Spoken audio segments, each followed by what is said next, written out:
অবৈধ পলাতক অভিবাসীদের সুখবর দিল সৌদি আরব। বিস্তারিত জানতে ভিডিওটির শেষ পর্যন্ত দেখুন। সৌদি আরবে অবৈধ হয়ে হুরুপ বা পলাতক অভিবাসীদের সুখবর দিয়েছে দেশটির সরকার। 2025 সালের 29 জানুয়ারি পর্যন্ত তাদের বৈধ হওয়ার সুযোগ দেওয়া হয়েছে।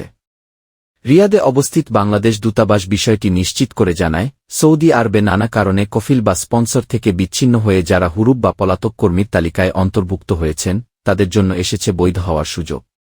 রিয়াদে দূতাবাসের লিগ্যাল অ্যাসিস্ট্যান্ট মামুনুর রশিদ জানান, চলতি বছরের নভেম্বর পর্যন্ত যেসব প্রবাসী এই পরিস্থিতিতে রয়েছেন, তারা আগামী বছরের জানুয়ারির 29 তারিখের মধ্যে বৈধ হতে পারবেন।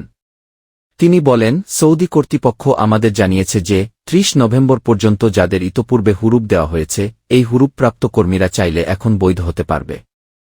এর জন্য সুযোগ দেওয়া হয়েছে 1 নভেম্বর থেকে আগামী 29 জানুয়ারি পর্যন্ত।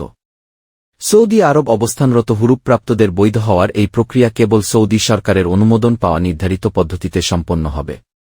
তবে এর জন্য প্রবাসীদের নির্ধারিত কাগজপত্র এবং প্রাসঙ্গিক তথ্য জমা দিতে হবে। এ বিষয়ে দূতাবাস থেকে জানানো হয়, প্রবাসী বাংলাদেশিদের সাহায্যের জন্য বিভিন্ন তথ্যসেবা চালু রাখা হয়েছে। প্রবাসীরা দূতাবাসে যোগাযোগ করে প্রয়োজনীয় পরামর্শ ও দিকনির্দেশনা নিতে পারবেন।